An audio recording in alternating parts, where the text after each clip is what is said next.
চলচ্চিত্র অভিনেতা মনোয়ার হোসেন ডিপজলের বিরুদ্ধে ৩ বোনের সম্পত্তি আত্মসাতের অভিযোগ। বিস্তারিত তথ্যচিত্রে মোহাম্মদ আসিফুজ্জামান আসিফ।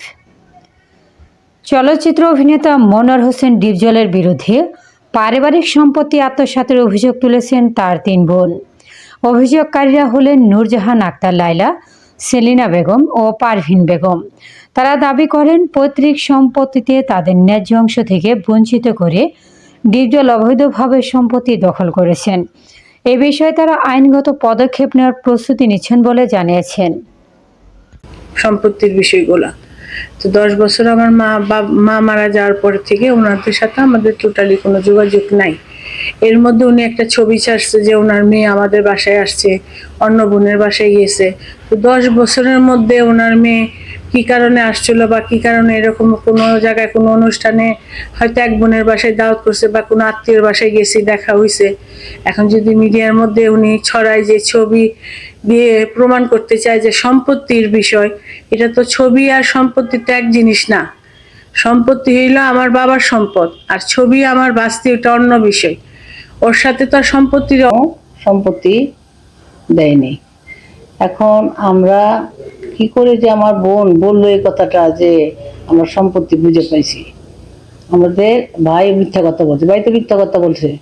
ও কত টাকা খাইছে না খাইছে আমি জানি না, কিন্তু আমরা তো সবসময় বলতেছি আমরা 4 বোন, আমরা 4 বোনের নামে দিন দিয়েছি, ওকে নিচ্ছি। ও কেন এই কাজটা করলো আমাদের সাথে? কে সম্পত্তি ডিপজল আমাদের সম্পত্তি বুঝায় দেয়নি। আমরা বহুবার গেছি, মনে করেন আমি তো নিজে গেছি, আমি একাও গেছি, আমরা 4 বোনে গেছি, ও আমাদের সাথে ছিল। আমরা বলছি তুই যা পাস তাতে আমাদের অল্প। 40 বছর যাবত আমরা এই সম্পত্তি, বাবা মার এই সম্পত্তি থেকে আমরা বঞ্চিত, যার কারণে আমাদের এই রাস্তায় আসা, আমরা এই রাস্তায় আসা। এখন আমার ভাই যে বলতেছে যে আমাদের ভাই আমার বোনদের সাহায্য সহযোগিতা করছি, অনেক খোঁজ খবর নিছি, অনেক দিছি, অনেক করছি, কিন্তু আমার ভাইটা এই পর্যন্ত এটা মিডিয়াতে বলতে পারলো না। যাদের আমি তো সম্পত্তি আমার বাবা মা যা রেখে গেছে সম্পূর্ণই 4 বোনকে দেওয়া হয়েছে, এটা তো আমার ভাই এখনো বলতে পারলো না মিডিয়ার কাছে, আর প্রমাণও দেখাইতে পারলো না। তাইলে অবশ্যই এটা ভিত্তিহীন মিথ্যা কথা যে আমাদের উনি সম্পত্তি দিছে আর আমরাও দিছি, উনি বলতেছে এটি সম্পূর্ণ ভিত্তিহীন মিথ্যা কথা। আর লোকে আমরা সম্পত্তি পাই নাই, এটা সত্য। এই জন্য আমরা আইনের মাধ্যমে গেছি, আইনের লড়াই লড়ে আমরা জিতবো ইনশাল্লাহ।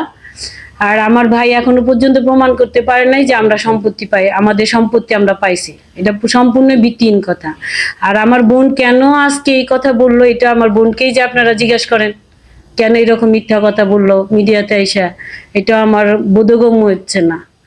যেটা আমরা 4 বোনই পাই নাই, ও মোদিরা কিভাবে এই কথা বললো, এটা আমার আমার এটা প্রশ্নের উপরে যে কেন এই কথা বললো, ওনাকে যা জিজ্ঞাসা করে। আমার ভাই মনোয়ার হোসেন ডিপজল কিন্তু এই প্রপার্টি 3 ভাই খাচ্ছে, মনোয়ার হোসেন ডিপজল একা না, 3 ভাই এই প্রপার্টি খাচ্ছে। 3 ভাইয়ের কাছে আমাদের